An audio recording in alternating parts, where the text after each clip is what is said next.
Assalamualaikum anak-anak kelas 7 semua. Nah, hari ini kita belajar simple present.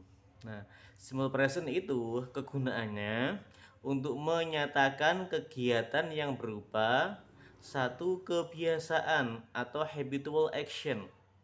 Yang kedua, kebenaran umum atau general truth. Yang terakhir, jadwal atau schedule. Untuk adverb of time-nya atau keterangan waktunya ada often. Often itu sering. Always itu selalu. Usually itu biasanya. Every itu setiap. Seldom itu jarang. Sometimes kadang-kadang. Extra dan lain-lain. Ini pattern atau polanya.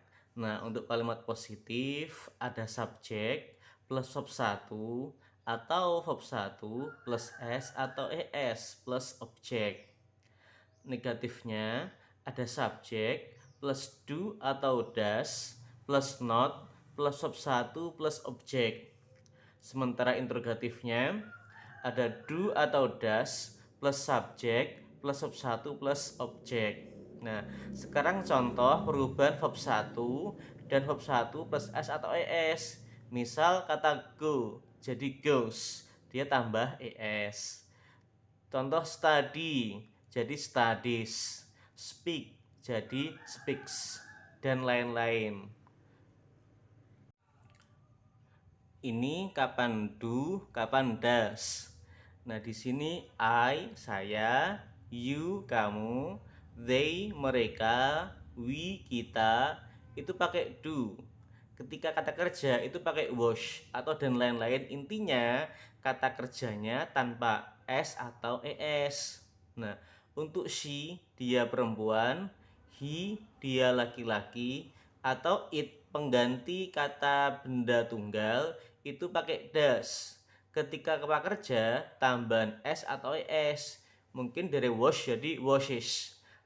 Dari kata cook mungkin memasak jadi cooks. A boy seorang anak laki-laki, kan dia tunggal, maka dia pakai does, dia pakai washes. Washes apa? Mencuci. Some boys beberapa anak laki-laki, dia pakai do. Seandainya contoh kata kerja dia wash, jadi untuk I, you, they sama we dan subjek yang jamak atau lebih dari satu dia tanpa s atau es.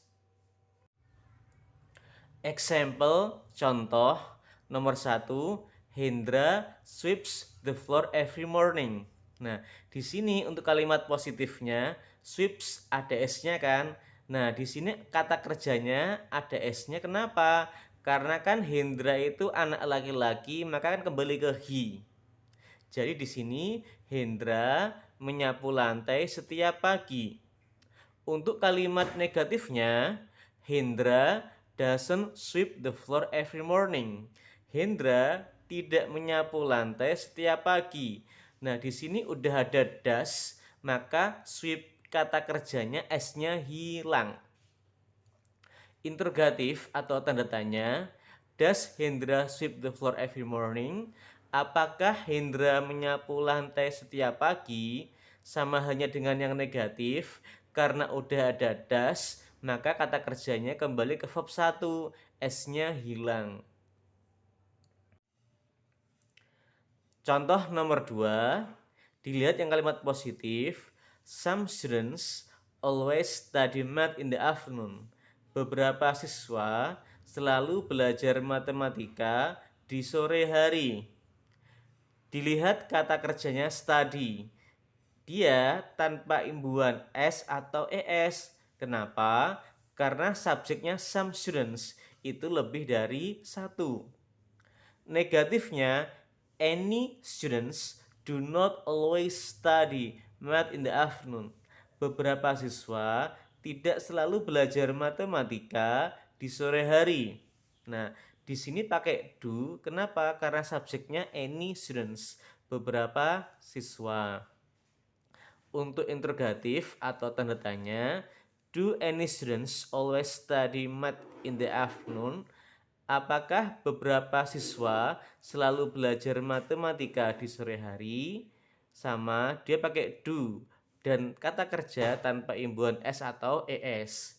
Nah, sebagai tambahan saja, kata some atau any itu artinya beberapa.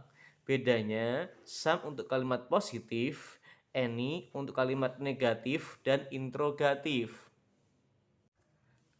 Di sini some verbs, beberapa kata kerja yang dasar sekali. Sleep itu tidur, eat itu makan, drink itu minum, sing bernyanyi, run berlari, swim berenang, clean membersihkan. Mungkin kalian bisa membaca yang lebih dari ini.